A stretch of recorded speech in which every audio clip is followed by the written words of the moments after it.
por el vector R tau menos tau está en gamma. ¿No? Entonces empiezo con mi grupo, ya probé que tenía traslaciones, yo sé que tengo por lo menos alguna otra rotación, porque si no es uno de puras traslaciones, ese ya lo hice, y si tengo una rotación, ya dijimos, pues tengo, al componer adecuadamente la rotación y sus inversos y la traslación, vimos que tenía yo esta traslación, es R tau, la traslación del vector R tau, y la inversa de esta traslación, que es la traslación menos tau. ¿Vale? Y vamos a analizar un poquito esto, ¿no? Entonces lo que quiero ver ahora es que esta rotación, de hecho, no puede tener un ángulo demasiado chico, ¿no? Su ángulo de rotación está acotado, ¿no? Entonces déjenme hacer un dibujo. Y eso ya va, con eso ya voy a acabar. Fíjense. Si este grupo de partes lineales, entonces en caso de Bieberbach, es el grupo de partes, en el caso de dimensión 2, que preservan la orientación, es el grupo de partes rotacionales, si quieren. Si el grupo de partes rotacionales no es finito, hay rotaciones arbitrariamente chicas, de ángulo arbitrariamente chico. ¿Sí lo ven? ¿No? Porque si yo tengo... Recuerden el argumento que hicimos para ver que todo tenía que ser múltiplos de 1. ¿No? Dijimos, si no fuera múltiplo de 1, tendría que haber un múltiplo en medio, ¿no? Uno fraccionario, y entonces al restárselo, tengo que llegar a algo más chiquito. Pueden decir así, si tengo un grupo de rotaciones, y no hay una rotación más pequeña que las otras, entonces el mismo argumento que hice antes para el 1 dice, pues hay una rotación que no es un múltiplo de la rotación más chiquita. Sí, pues eso es un múltiplo lambda de la rotación más chiquita. Escriban este lambda como un entero más algo de tamaño menor que un medio, quiten la parte entera y construyen una rotación más pequeña. Exactamente el mismo argumento que hice con 1. Entonces, yo digo que si logro mostrar que R no puede ser una rotación de ángulo arbitrariamente chico, entonces, al no haber rotaciones de ángulos arbitrariamente chicos, todas las partes rotacionales pues van a ser múltiplos, van a ser un grupo finito. ¿Sí? Entonces déjenme, tal vez me estoy acelerando, déjenme probar que el ángulo de rotación no puede ser demasiado pequeño. Y se ve más o menos obvio, fíjense. Tengo aquí mi vector de traslación T0. Tengo aquí mi vector RT0, ¿no? Que supongo que R es una rotación de ángulo θ. Y luego tengo si yo tengo tau, si tengo esta traslación en mi grupo y la rotación R, fíjense este punto, vimos que tengo la traslación por este vector y entonces también tengo la traslación por este vector.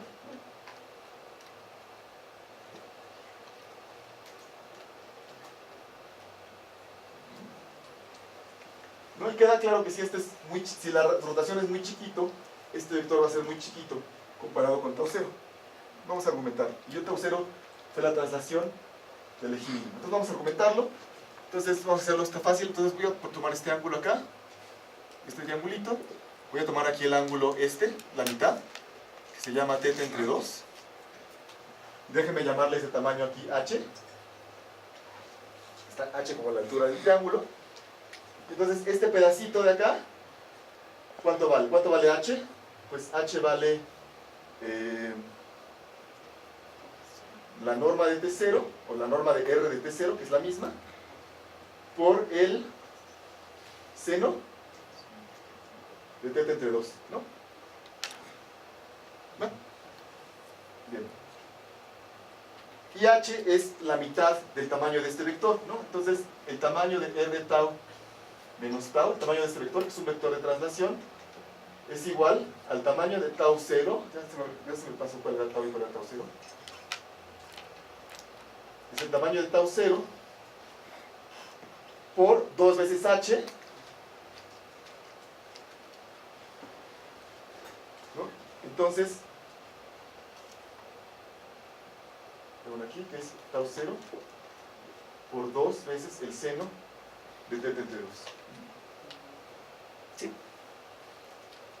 ¿Queda claro? ¿No? Entonces, otra vez, yo estuve haciendo manipulaciones para producir ciertos elementos en mi grupo. Llegué a que mi grupo tenía que tener a fuerzas esta traslación, la traslación RT0 menos T0, y el tamaño de esta traslación, comparado con el tamaño de T0, pues tiene un factor 2 seno de teta entre 2. Entonces, si el ángulo teta, el ángulo de rotación es, de hecho, menor que pi tercios, si el ángulo es, ¿no? A ver qué pasa en pi tercios, ¿no? Entonces, el seno de pi tercios es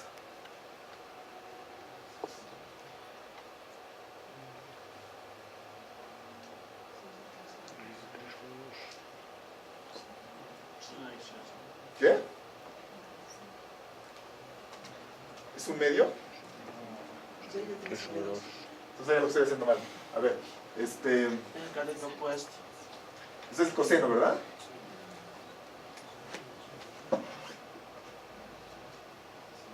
No está bien, es el seno.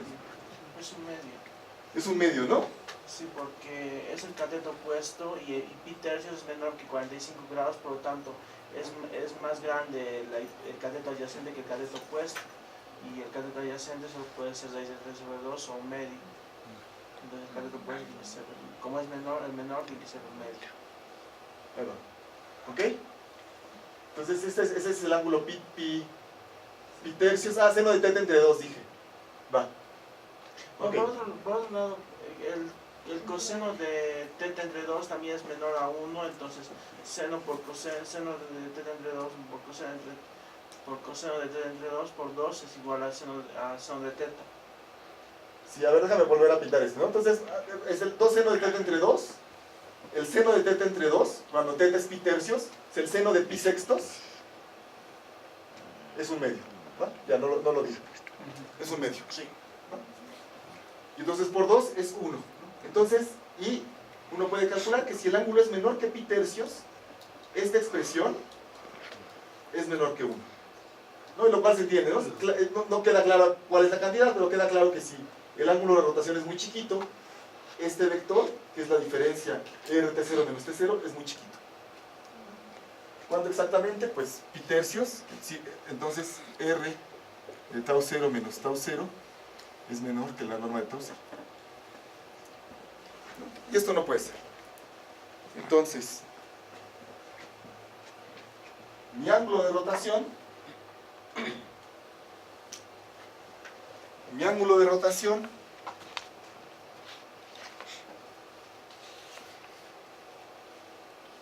no puede ser toda rotación que aparezca tiene que ser por un ángulo que sea mayor o igual a un sexto de vuelta.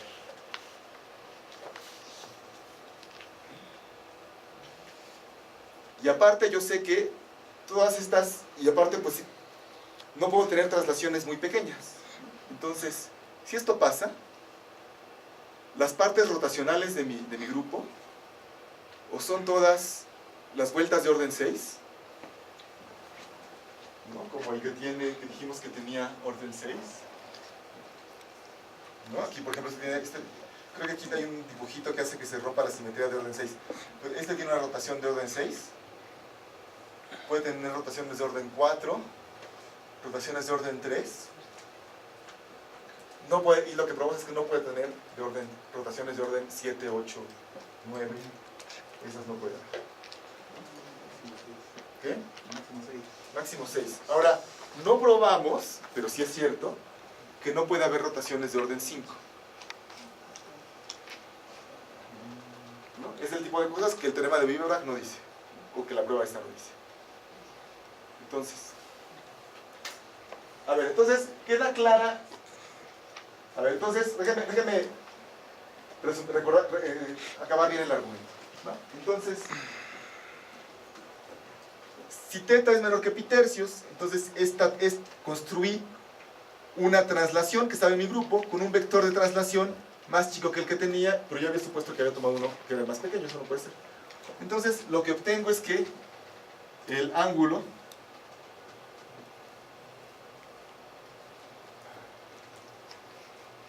de rotación de R es al menos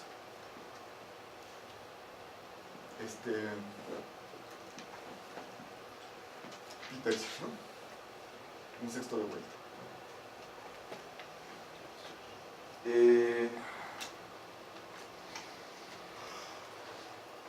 Entonces,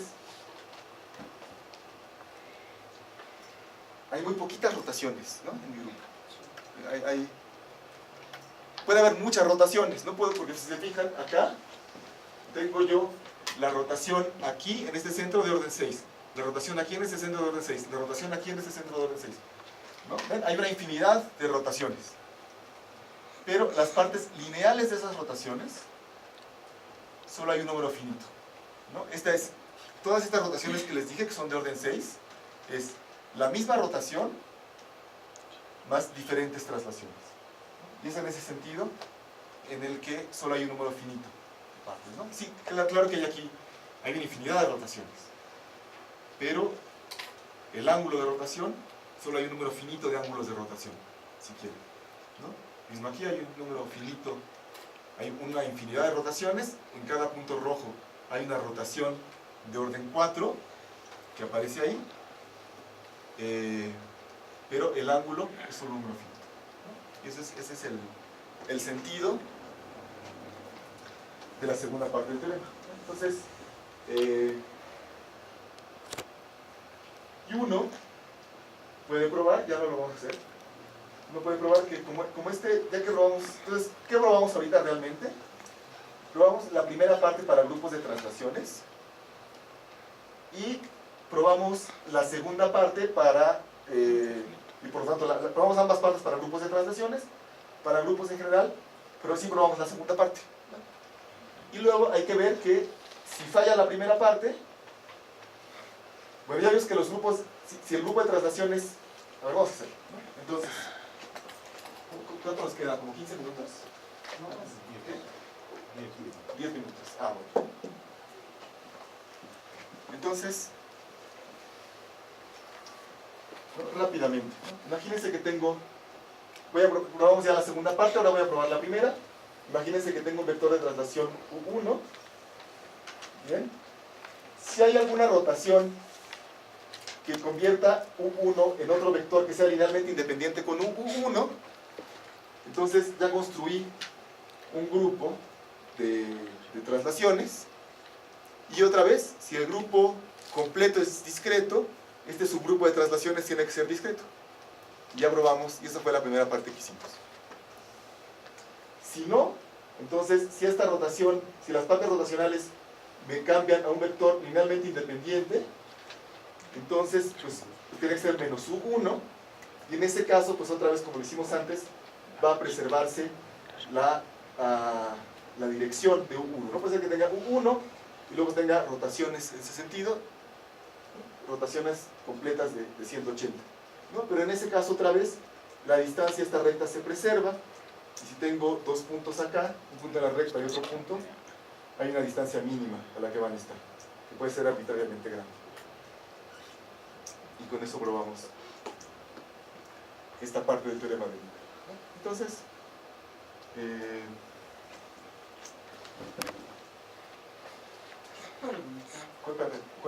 con esto acabo. ¿Quedó clara la prueba del teorema? ¿No? Entonces, aprovechamos todo lo que aprendimos de isometrías en la mañana y probamos el teorema de Bieberbach en un caso, en una instancia muy sencilla, pero que ya tiene tiene mucha de la riqueza, ¿va? Entonces, pues es otra, piensen ustedes cómo se combinan estos dos elementos, ¿no? Si se fijan, tenemos en realidad muy poquitos elementos, inclusive con los que no tienen reflexiones. Tenemos solo traslaciones y rotaciones, y tenemos poquitas opciones para las rotaciones, tenemos 2, 4, 6, y con todo eso armamos estos 17 patrones, ¿no? Entonces hay otra parte que es pensar cómo clasificamos, ¿no? ¿Cómo logramos, a partir de los teoremas de Bieberbach, por ejemplo, cómo hacemos esta clasificación? ¿No? Bueno, para empezar habría que convencernos de que no puede haber en un grupo cristalográfico rotaciones de orden 5. ¿No? O sea, no es, si hay de orden 6 y de orden 5, eso no puede ser. Si hay de orden 5 y hay orden 3, vamos componiéndolas y seguro podemos armar una rotación de orden más chiquita que un sexto de vuelta. Pero si fueran puras rotaciones de orden 5, hay que tener ahí un argumento más fino para ver que eso no puede ser. Sí hay lattices, sí hay grupos cristalográficos en R4 que sí tienen cosas de orden 5. Entonces va a haber un 6 que va a aparecer en todas las dimensiones, pero sí hay a partir de dimensión 4 sí empiezan a aparecer elementos de orden 5. Es solamente restricción de la dimensión 2. ¿Va?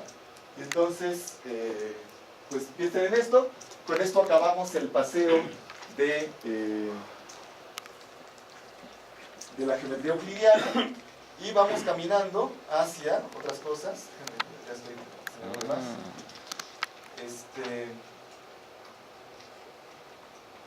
Y queremos ahora hablar en geometría hiperbólica de otro tipo de mosaicos que van a aparecer, ¿no? Ese es típicamente los grupos de mosaicos. Entonces habrá cosas de las que ya aprendimos en este contexto que nos es familiar de las geometrías del plano, habrá cosas que ya aprendimos que vamos a usar para entender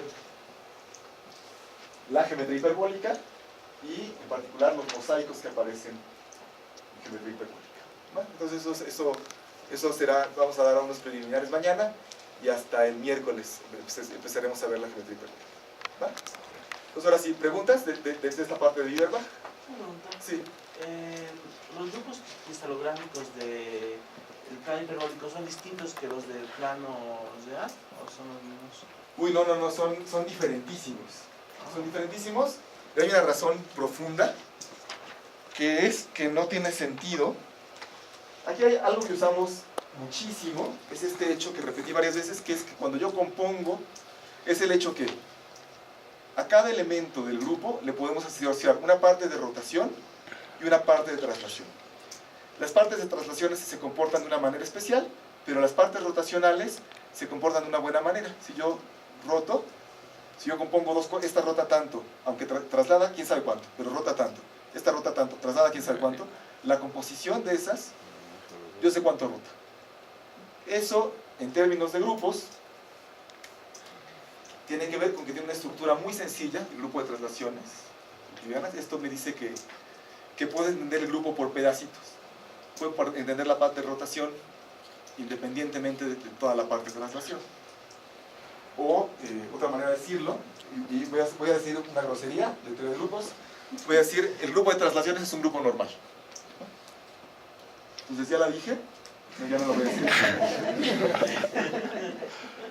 Y entonces hay una estructura muy sencilla que apunta a todo esto. Ahora, este grupo es un grupo mucho más complicado, es un grupo simple. Si tú te fijas en las caras de las lagartijas y tú ves hacia dónde, y le daremos un contexto a este dibujo, el contexto de geometría hiperbólica, si tú ves las narices de las lagartijas, van a apuntar en todas direcciones. El teorema de Bieberbach es falso. Es falso de muchas maneras. Para empezar, no tiene sentido hablar de su grupo de traslaciones. Para empezar, porque si tuviera sentido hablar del grupo de partes rotacionales, sería infinito. Es otro asunto. No tiene nada que ver. Es otra... Y hay también infinitos grupos de... No, hay una infinidad, se puede mover, es un zoológico diferente, es otra del zoológico, ¿no? Entonces es una parte mucho más bonita, mucho más compleja, ¿no? Que al final uno está padre, pero también hay otras cosas. Acabo.